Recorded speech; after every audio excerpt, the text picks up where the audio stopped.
Good morning, everybody. We are in the annex once again with Loom's little catterns.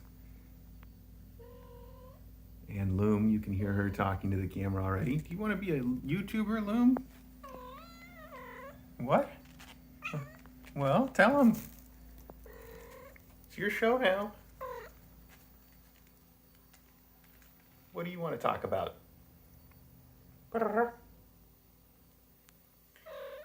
I think I mentioned Loom is basically a kitten herself. She just plays and talks, and she really wants, I think, even more activity than she's getting in here. But I haven't engineered a good way for that to happen yet, since she really doesn't like to see the other cats at the door. I can't just introduce them. So that'll be a project for soon. But in the meantime, I do try to come in here and play with her, and she gets plenty of toys and runs around and plays, and you probably have seen some of that. She's so sweet. Also, whenever I come in, she wants to see me and hopes that I'll play with her and just talks and talks and talks. I bet she's going to love playing with her kittens when they get just a little bit older, too. If you remember, she reminds me a lot of Gab in so many ways, and also in being playful. Although Gab didn't wait for her kittens to get old enough to play. She would jump in and out of the box and just run around and just act crazy all the time. It was something else. So Loom's a little more restrained than that, at least so far.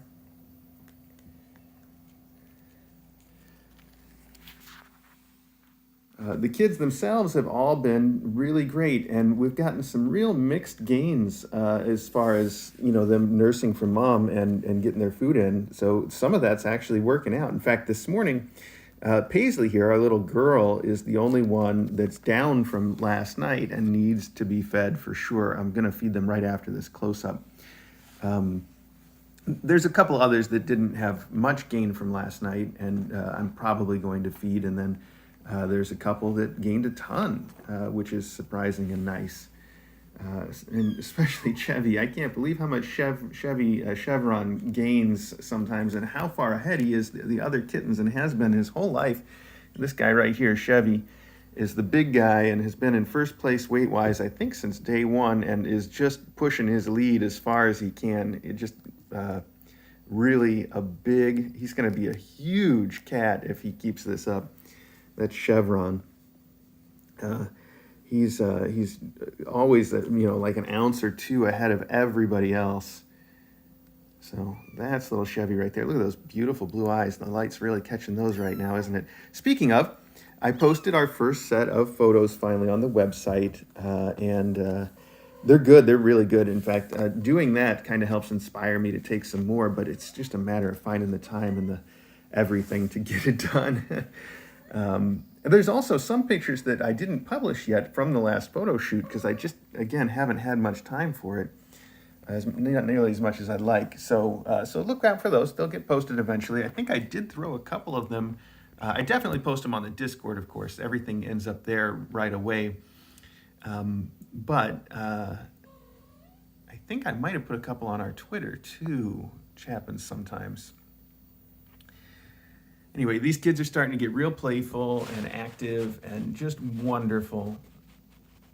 Every day they are doing more and seeing more and being more cat. It's pretty fun. They're at a great age right now. Lots of things to discover, lots of things to do. I can't tell any more Chevron from Herringbone without checking the tail. That's Chevron again, which means Herringbone's the one that's over here. Let's take a look at him real quick. There we go. You can definitely tell them apart if you know what to look for, but they're changing so much every day. It's hard to find something that's consistent to tell them apart that's not just going to be different the next day. Anyway, this is Herringbone right here. He's the small one. He and Argyle, I think, have been having a competition to see who can turn out to be the smallest weight-wise. And I'm not sure who's winning today, but they keep going back and forth on that. So that's our little boy, Herringbone. Chevy's going to bite my toe. It probably smells pretty good, doesn't it? I need to take a shower. I know. That's on my list for today, too. Then we have Argyle. You guys all know Argyle. Argyle is the one that's been the most complainy since the beginning, and he and his sister Paisley have really taken that as far as the tube feedings go. Most of the guys, the tube feedings aren't too rough. They don't always love them, and you can tell it's a little bit of a burden. But normally, once we get the feeding going, they do fine. They don't complain too much. Argyle, on the other hand, he just spends all of his time trying to grab the tube and pull it out, and he often succeeds. So I've taken now to wrapping him up in a little towel so I can do it without him grabbing the tube with his paws. And that works out, although he really doesn't like it. And Paisley is in the exact same boat. This is Paisley and Basket Weave cuddled up over here. Paisley also has really started to hate the tube, even though she really needs it. Like I said today, she's the one that needs it the most this morning. So I'm also burritoing her for hers, which she also really doesn't like. But it goes quick. It goes actually a lot quicker that way. You're a little sweetheart. It does mean, though, that I've got to spend extra time with them making friends and getting them to understand that not everything the humans do is really annoying. Speaking of the humans and the things they do, this is Basket Weave. And little Basker here is the one that I think so far is an early contender to be the #1 lap kitten. This morning, notwithstanding, he's usually the first one to run up and see me when I come in the room and then climb in my lap and settle down and want to sort of take a nap there. So that's pretty fun and sweet. Very, very sweet. So that's a little Basket Weave. Oh, and I see that looks like a peeing kitty. Hey, buddy, let's do that in the right spot. Come over here real quick. Right there. Look, you got a practice litter box. Try that out, okay? There. I know. Go for it right there. Are you still even going? Or were you even going in the first place? Yeah, I think he was going a little bit. Okay. Oh, yeah, he definitely was, because I can see now when I brought him over here, he left a little pee trail. I don't need to show you guys, but I'm going to. Oh, can I? Can I get the right angle on this for you to see it? There you go. That's all, probably all the way. And then right up to where I put him in the litter box. You can even see it in there. So silly. He's like, what just happened? Well, at least he's learning the right thing. This is his little practice litter box. And I know I've mentioned this a million times before, but for the practice litter boxes, we've got this wheat-based litter, because something that is very common for little tiny kittens like this is to eat the kitten litter. And so the wheat stuff we use when they're first learning, and then it usually doesn't take long. It's usually just a week or two before they've learned not to eat it anymore, and we can switch them up to the good stuff. We like clay litter here because it's real easy to manage, and it collects everything a lot better. None of the edible wheat litters or any of that stuff really works quite as well as far as scooping, but this stuff, of all of the edible kind of plant litters, the wheat sweet scoop is the stuff that we use. It's called SWHEAT, I think. Is there an A? Yeah, I think there has to be an H in it, because otherwise it would look like sweat scoop, and that's not cool. So anyway, of all of the different various sort of natural edible litters that we have tried, the sweet scoop is the one that clumps and collects stuff the best, but it's still a far cry from a nice clay litter. I really want to clean that floor up real quick while I still can. Let's see if I can do that while we're filming kittens with one hand. A little multitasking here. Oh, I'm sorry, bud. I think I rolled my knee on you just a little bit. Hi, I heard you complain too, but you're fine, right? Show me you're fine. Here, come over here and jump or walk or something. Yeah, a little wobbly, but oh, that's not my fault, is it? Okay. There we go. All right, I can't pull you out the wipe with one hand. Oh, this is a real gotcha. Hang on. Got it. Okay, back on track. Ta-da! Now I can clean that floor up real quick. Oh, I've got kittens under me. I've got kittens everywhere.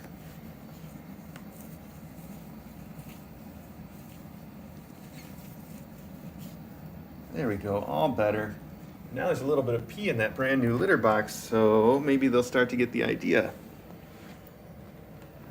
So I saw somebody asking earlier on the chat here on YouTube whether or not they were eating solid food yet.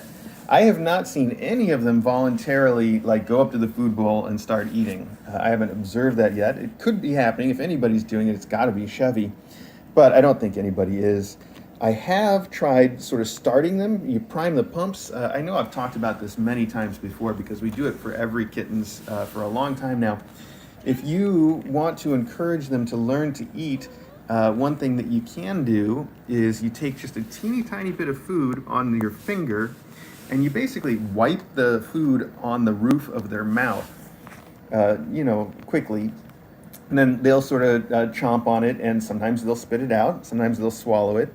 And a lot of times, if they do swallow it, then they'll immediately start looking for more. And you can either feed them more from your fingers, let them bite it, and eat it off your fingers, or transfer them directly to eating out of the plate. And we've done that with these kids, and it works for all of them. They all have at least taken a few bites of food that way, from the plate, which is nice. But most of them aren't getting into it, a ton so far. But it has had some real good success, and you can see they all want to bite things. Here, these two are biting each other. So transferring that energy to the food, not too tricky to do, really. Yeah, I see your comment about Paisley biting the water bowl, and that does happen. That's another thing that happens with kittens when you're trying to feed them, which is why when they're first learning to eat, a lot of times you get them on the food bowl and they will end up trying to chew on the edge of the food bowl because they don't understand which parts are food and which parts aren't yet, and it's hard, a little trick for them to learn. They usually get it pretty quickly, but we help out by, you'll notice I tend to pile the food up real high above the edge of the bowl so that it's the first thing that they grab, because I want to encourage them to get it together. So that's all stuff that we do, and I would demonstrate any of that right now if I'd brought a tripod for this camera, but I didn't, and it takes a couple hands to do any of that, so we'll wait. We'll show you that some other time, or you can watch it happen on the regular live stream, as it does pretty frequently. Another trick that you'll notice is that we've put the food here right by where they're sleeping and running around and playing. And I know it makes for some messes on the stream sometimes, which, we like to try to keep the stream looking nice and clean all the time. But it's worth it because the more often that they walk through the food and smell the food and have access to the food, the more likely they are to eat it. Another way, one of the natural ways that kittens learn to eat kitten food without any encouragement is they walk through the food and they get it all over their feet, and then they go and clean themselves, and they're like, oh, hey, that tastes pretty good, and eventually figure out where it came from and how to get more. So we're working that angle too by having it right here for them to walk through constantly, and it does work. Oh, hi, you want to fight me? Do you want to fight me? I can take you out, buddy. Meow, meow, meow. Hi, which one are you? You look like a Chevy to me. You look heavy like a Chevy. Yeah. Yeah, they definitely all have their teeth at this point. Chevy's had his for a good week already. Today's Wednesday, so tomorrow is their 4-week birthday, which is, on average about the time that we expect them to start taking some real interest in food. If it takes them another week, that wouldn't be unusual, but I think they should be getting close to that time. Wow, I just saw, I don't know if I can scroll back in the chat here. Oh, I can. Yes, Cheryl uses a large melamine plate and a mound all the way around the edge of the plate. Yes, that's what I do too. I tend to make a mound all the way around the edge of the plate when I'm trying to encourage them to eat, so that's a good strategy. I also love that your plate is melamine. That is it actual melamine? I didn't even know that anybody still made that, right? That's what am I thinking of? Am I thinking of the stuff that they used to make, the really old plastic? Actually, now it doesn't sound right. Oh man, it's right on the edge of my brain. I need more coffee. They used to make telephones and stuff out of it way back. Bakelite, yes, JKH, how did you know what I was thinking of? Bakelite is what I was thinking of. Oh my gosh. How did you come up with that? That's exactly the word I was looking for. Bakelite is what I was thinking of. That's what came to my brain. Melamine is the other stuff that they like coat kitchen cabinet wood in, and yeah, magic erasers and that stuff. That's a more modern material. I was thinking Bakelite. Sorry, I got it.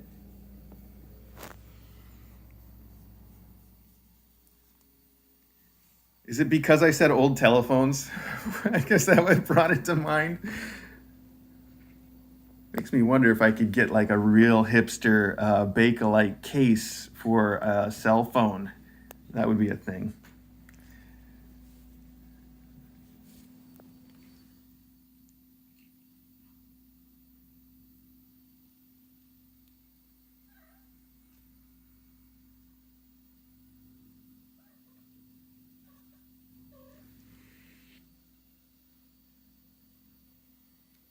I just said old plastic and you immediately go to Bakelite. I love it. Nice job, though. Thank you, JKH. I'm glad you figured it out. Such a classic.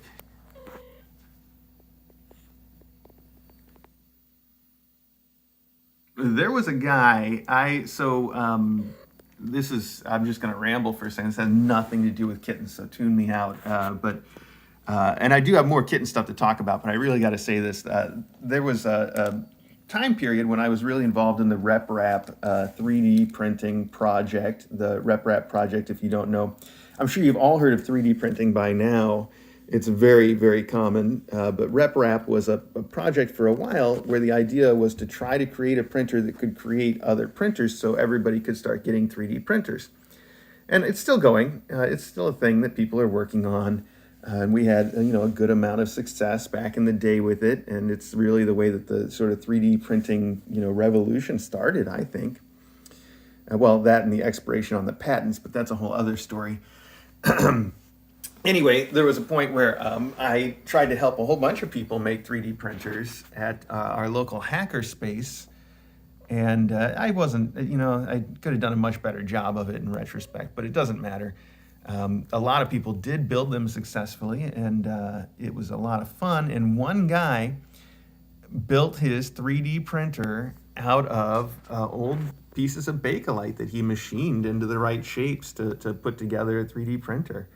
And it was really cool and retro and silly. It was ridiculous, but anyway, yeah, neither here nor there. A Bakelite 3D printer is just like a Bakelite cell phone case. Like, it's just such a retro, backwards plastic, thing. Good times.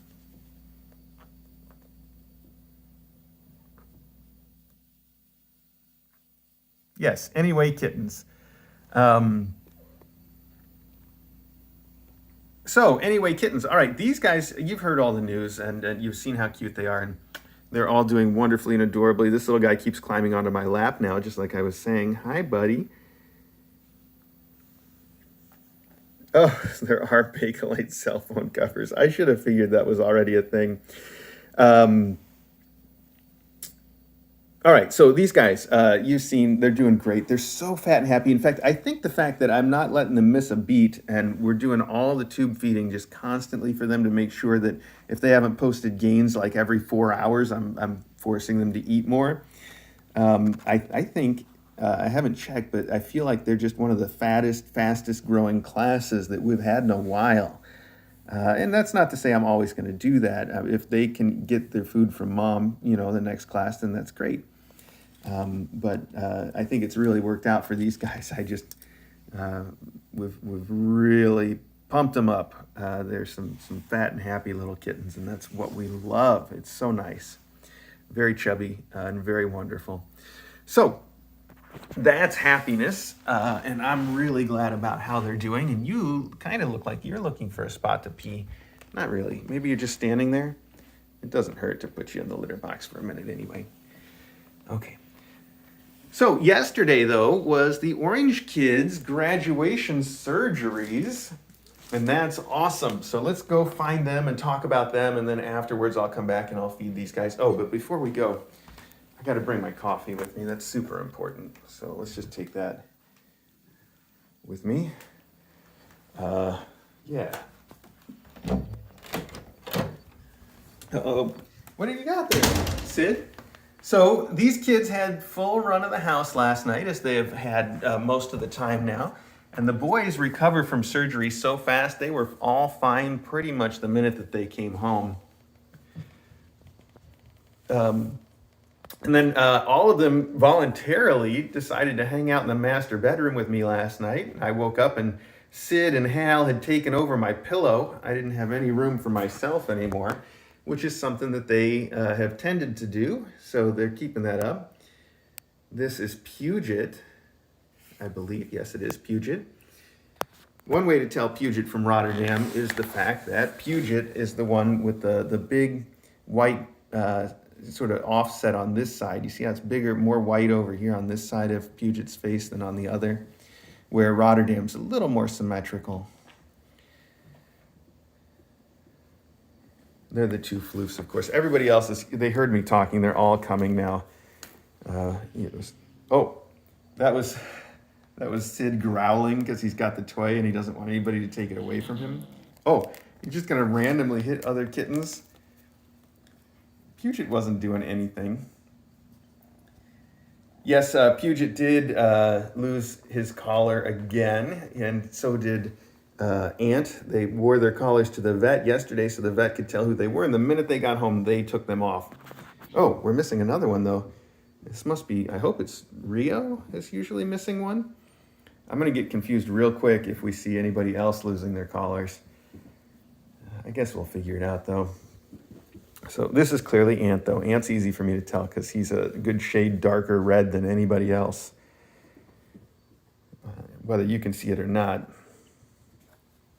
So they got neutered yesterday, but there is some news that if you're on Discord, you've already heard, but this is the first close-up I've done since their surgery yesterday.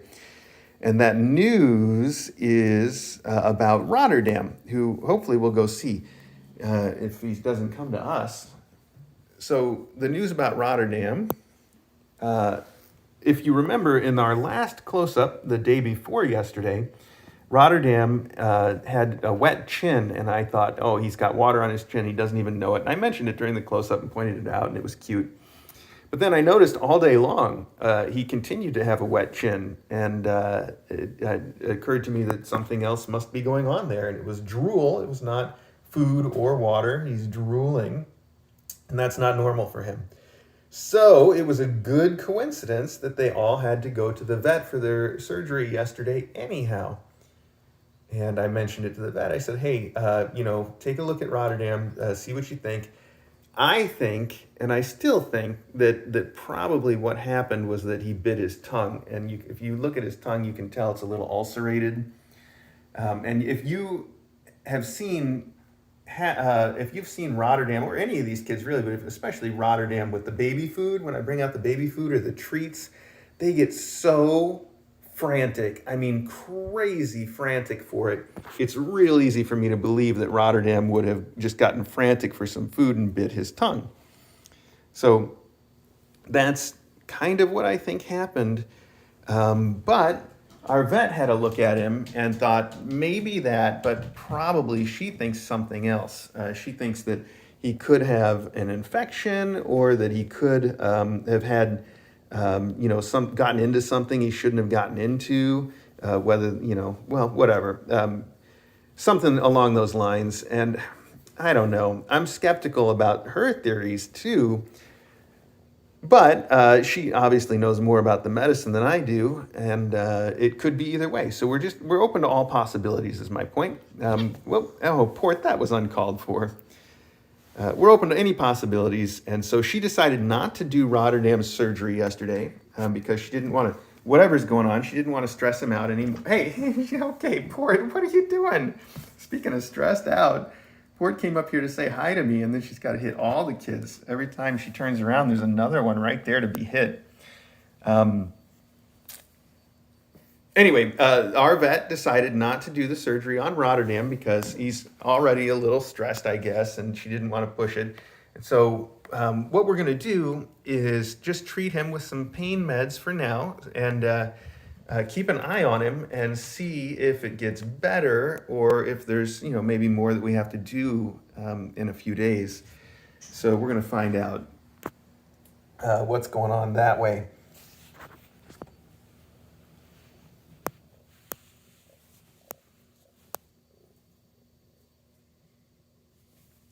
So that's what's up with him. I should mention though that he's being great. He's being okay. Let's see if we can find him first. So this is Sid here with the blue collar, and this is Hal, I believe, with the white collar. Yes, there's the white collar, so definitely Hal. And this is, I'm guessing, Rio with no collar. Nope, I got that backwards. This is Ant with no collar. That is Rio with no collar, I think. Yes, Buddy, Rio. Okay. And we're going to go find, and then Puget, of course. We're going to go down now, try to find Rotterdam.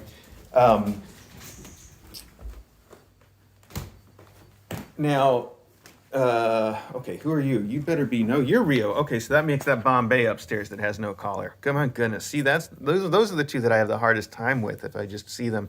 And Bombay's almost always got his collar on, so that's a rare one.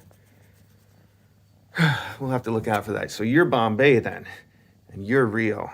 For crying out loud.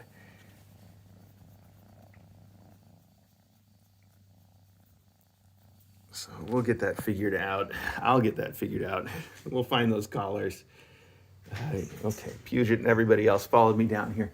Let's see if we can't figure out where Rotterdam is, though, because I want you to just see him real quick and see that he's doing fine for yourself. This must be him right here. Hi, bud. So he's at the top of the cat tree.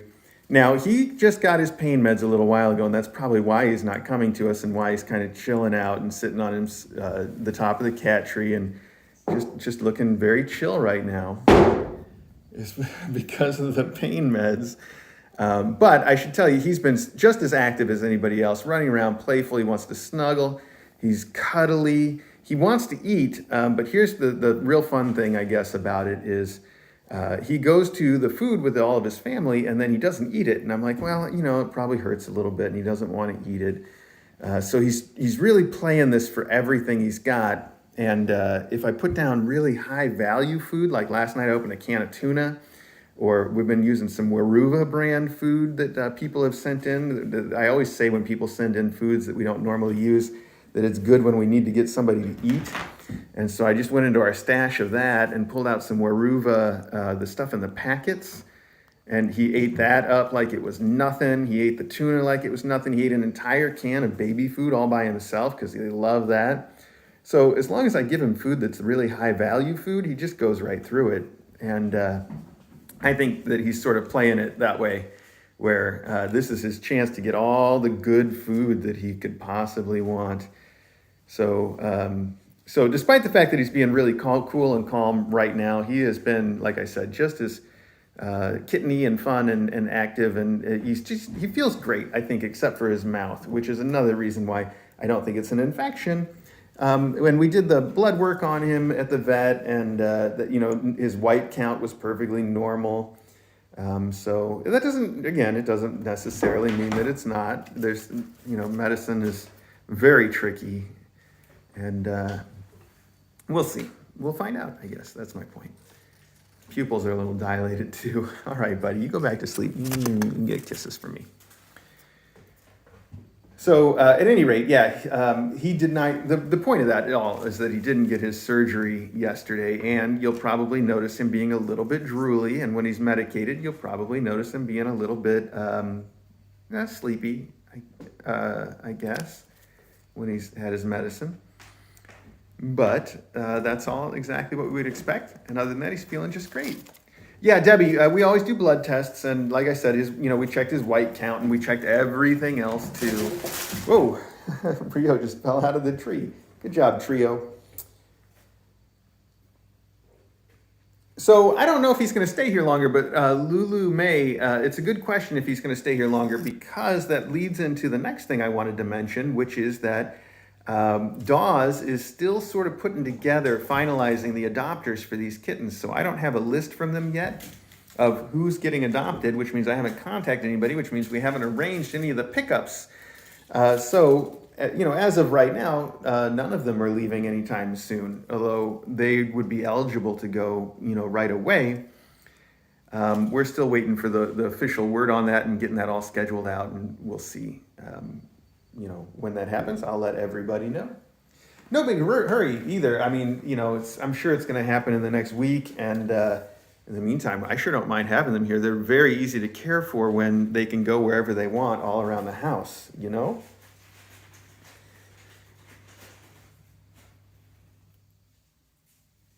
don't have to, take care of manipulating them, moving them around, trying to keep them separate from the faculty, all that kind of stuff. I don't have to do any of that. They can just do their own thing all the time, and they're fine. There's Maggie out there in the cat run with, that must be Puget. Yes, it's Puget, very floofy out there on the bottom.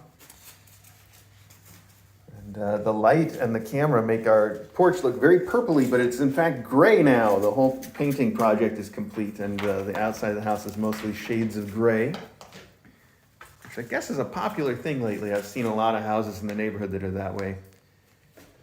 Looks real nice. So, what else do I need to cover? Oh, Millet, where's he at? I just saw him a second ago. You guys probably saw him in the background somewhere. Oh, there's Custard. Hey, Custard, he's out right now having a good time. Custard, did you see Millet on your way in? They are wrestling buddies. And I think I said to the Discord, I don't know if I said in one of the YouTubes here that Millet and Custard spent the night in the master bedroom together. I think it was last night. Not last night, though. I mean the night before. And they got up to some serious running around and zooming and playing and chasing each other and wrestling. And Custard is, he's almost 16 pounds. Hi, Ari. Custard's almost 16 pounds of cat. And when he gets zooming, he is the juggernaut. Like, he just has so much inertia. It's like if there was a bowling ball flying around your bedroom and then jumping on your bladder. I mean, belly. It's a little hard to take sometimes, but it's great to see him so active and zoomy and running around and playing. I really like that. So it's cool that he's got that for now and that he can play with all the oranges and Millet, who's an honorary orange. We might even see some of that right now. Look at that. He just took off to get Millet to chase him. So as for Millet, Dr. Katz did do her own evaluation. She checked him out and did a new x-ray and looking at all the stuff. And she does, in the end, agree basically with the surgeon who thought, he could have had more done, I guess, but that he is all set to live a perfectly normal kitten life, and that she also thought that his breathing and everything seemed much improved, so she was very happy about it. And we're happy about it. That's basically what we thought. It's what the surgeon thought. It's what Dr. Katz thinks. So the bottom line, oh man, the light in here really flickers on the cameras. I've noticed that before too. I think I need to switch out the light bulbs. Ooh, boy. I hope that doesn't bother anybody too much. I think I'm just going to turn it off and we'll do it dim instead for now. Okay. Before I got distracted, I was saying he's ready to go. Yes, exactly. And hopefully we'll find a good adopter. I think it would be cool to see him adopted with one of the oranges, but not necessary. He'd be fine for anybody. And if he doesn't have a partner cat to play with like the oranges, sure, go in the litter box, Millet. That makes it easy to talk about you and film you. If he doesn't have a partner like the oranges, he loves his people too. You know that. He gets very, very snuggly and demanding when there's nobody to wrestle with. So I think he'd be good for just about anybody for just about any time. But he does get along very well with the oranges already, and that wasn't, a given. I think I mentioned before that the oranges can be a little bit resistant to new cats and need to have a slow introduction, and Millet is the same way, a little resistant to new cats and needs to have a slow introduction. I do think he would learn to get along with just about anybody, and if they were another kitten that was amenable, they probably would learn to play and wrestle with them, or even a custard kind of cat. So who knows? What else? Now, we've covered Millet, we covered Rotterdam, we covered the fact that little tiny kittens are fine. Oh, and we're 35 minutes in. Okay, I think we're good. I got to go back up there and double check the weights on those kids upstairs to see if they've nursed anymore, and if not, I got to get them fed. So I wanted to, was there anything else? Was that it? I'm just thinking for a minute if they're missing anything. I'm always missing something. There's always so much stuff that I want to talk to you guys about. And then the close-up comes and it just doesn't come to mind. But next time, there's always next time. So thank you all for joining me and the kittens this morning. And thanks so much to all of you for helping us get these kittens adopted to the very best families, whether you're an adopter or not. I know I've said it before, just the fact that you watch on the YouTube helps get us more exposure, and that helps us get more adopters. And that's the whole purpose of doing the YouTube portion, is to help get these kittens adopted out to people who know them and love them already. So thank you guys all for helping in that goal. Oh, look at that, twinsies, Custard and Maggie. Oh, hi, bud. Custard has been really needy for attention lately, too. Whenever I go in his office and hang out with him, he's just all over me. Hi, bud. Hi, bud. We don't see as much of you on these close-ups as we oughta. Hey, ah! He's gonna bite that power cord. Okay. Well, that's it. I will see all of you next time. And I will definitely keep you up to date as far as what's going on with Rotterdam and what's going on with everybody, and when these kids have their adopters announced and all the things. Oh, don't forget to check our website, kitten.academy. I finally put up that blog post with some pictures of the kids upstairs. And we will talk to all of you later on. Say goodbye, Millet. Oh, Millet. Millet, we can't see you back there playing with the air conditioning.